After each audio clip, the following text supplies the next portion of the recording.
Hello friends, welcome back to the new video. In this video guys, we are going to talk about how to disconnect Bluetooth earphone to our Realme phone. Guys, you want to disconnect this earphone to your phone, so as you can disconnect. And guys, now let's see how to disconnect. In this video guys, I am going to show you guys how can you disconnect this earphone to your Realme phone.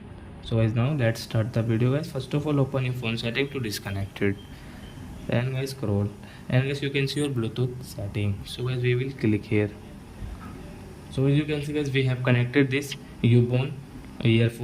So guys, that side guys, you can see this icons. So guys, tap here and guys, you can see disconnect option. So guys, we will click on this disconnect. So guys, this earphone will disconnect. As you can see, this red light means it has disconnected. So like that guys, you can disconnect your Bluetooth earphone to your Realme phone.